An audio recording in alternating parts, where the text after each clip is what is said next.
उत्तराखंड में प्रचंड बहुमत की प्रचंड अहंकारी प्रचंड भ्रष्टाचारी सरकार है। और ये क्या आपको मालूम नहीं है, ये सरकार बनाई गई है जनता के द्वारा, इसलिए अहंकार इतना बड़ा है कि उसी जनता का कार्य ये नहीं करते, मगर जनता के पैसे चोरी करने वाली ये सरकार है।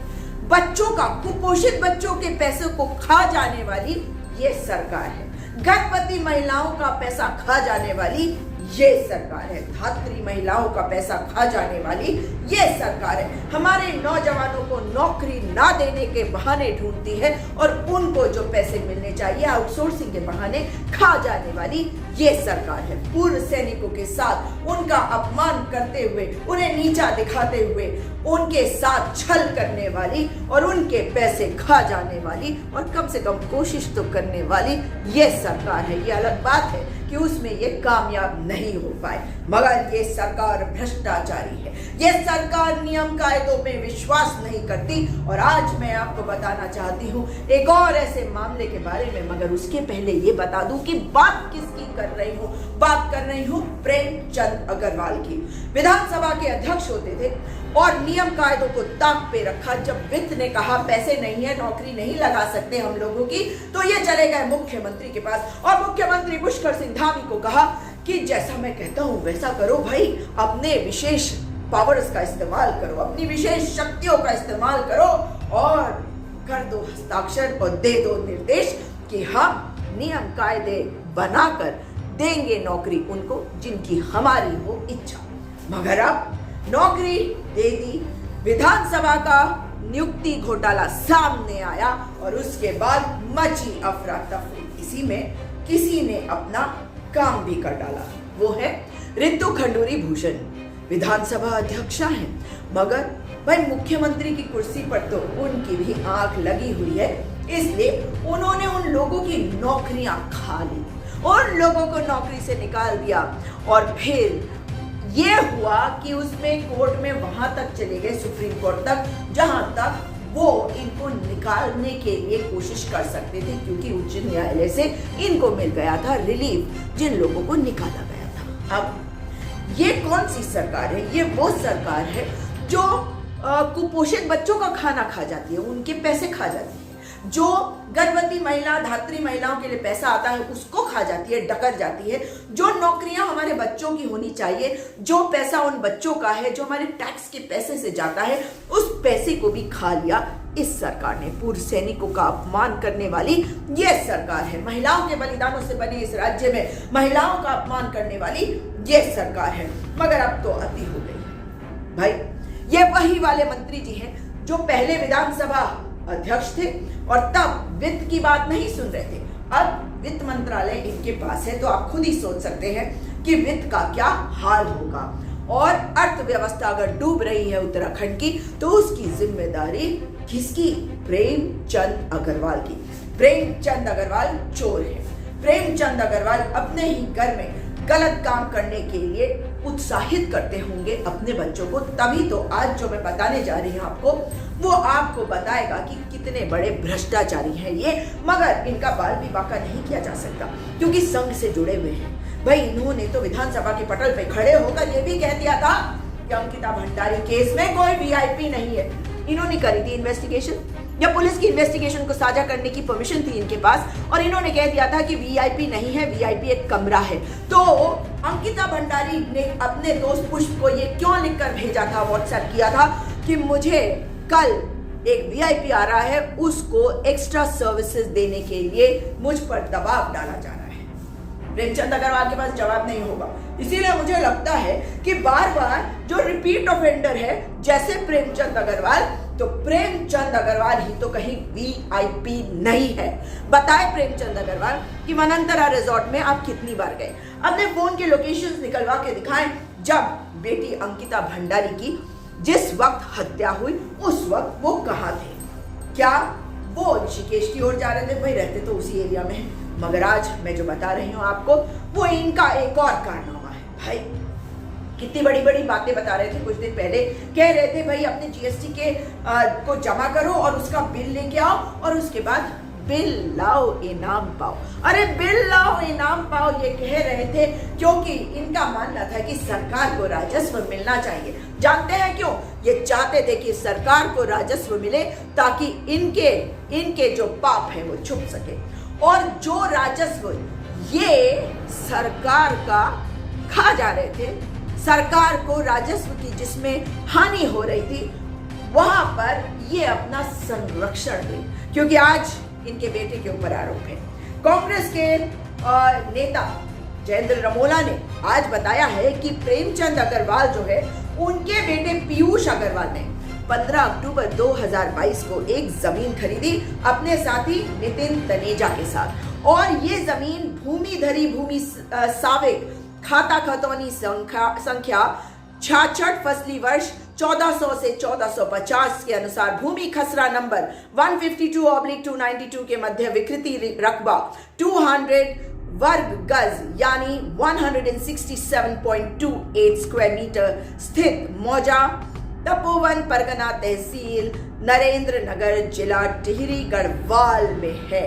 और इस भूमि खरीदी में जो रजिस्ट्री में दिखाया गया है, सुनिए इसकी बात, वो विकृति भूमि खाली भूमि है। मतलब जो उन्होंने जमीन खरीदी है वो खाली भूमि है और इसमें कोई पेड़ बाग निर्माण आदि नहीं है, ये बताया है रजिस्ट्री में इन्होंने।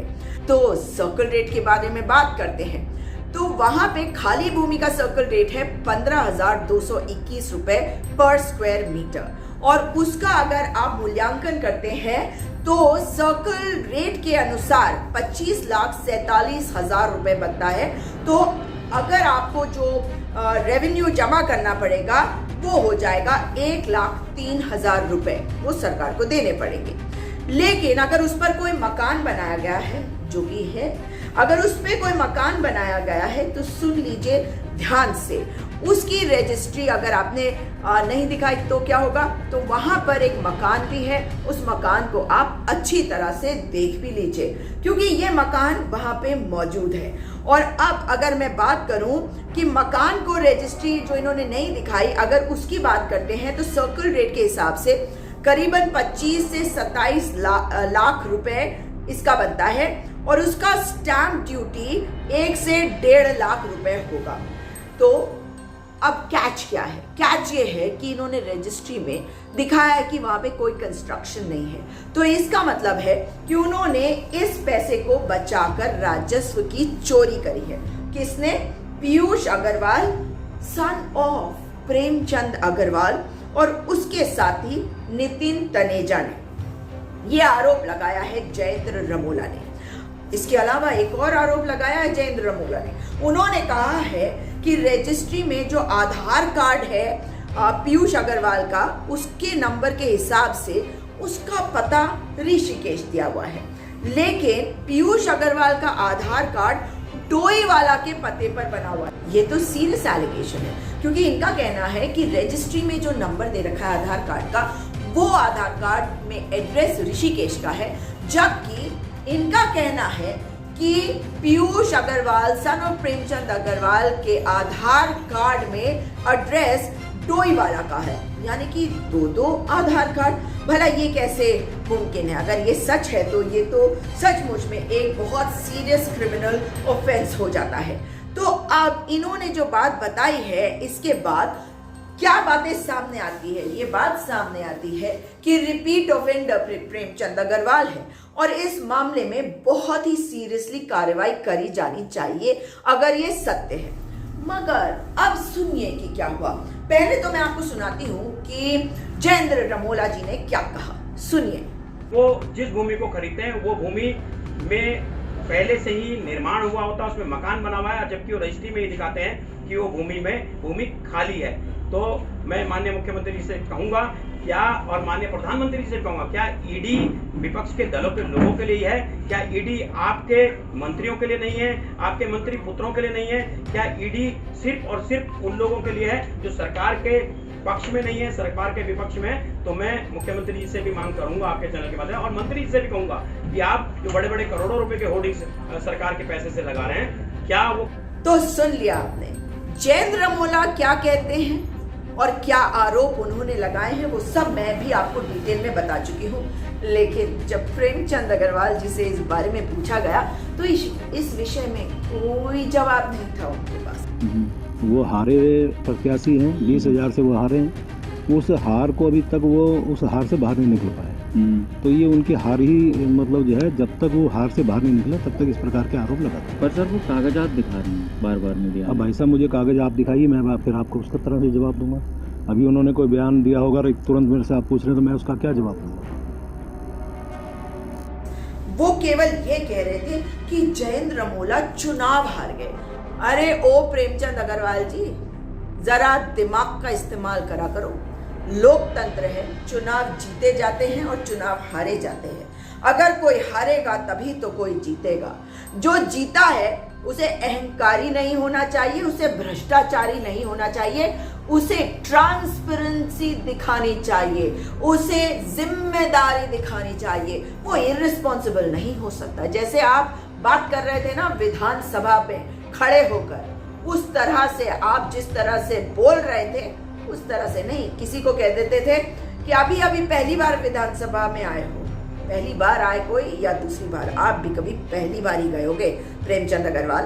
और आज अगर आपके ऊपर भ्रष्टाचार के आरोप लग रहे हैं और आपके बेटे के ऊपर राजस्व चोरी के आरोप लग रहे हैं तो कटघरे में कौन है? कटघरे में है प्रेमचंद अग्रवाल। प्रेमचंद अग्रवाल को वैसे ही विधानसभा नियुक्ति घोटाले के बाद अपनी कुर्सी से उतर जाना चाहिए था, स्वयं ही इस्तीफा दे देना चाहिए था, मगर लालची हो क्योंकि कुर्सी के बिना रह नहीं सकते।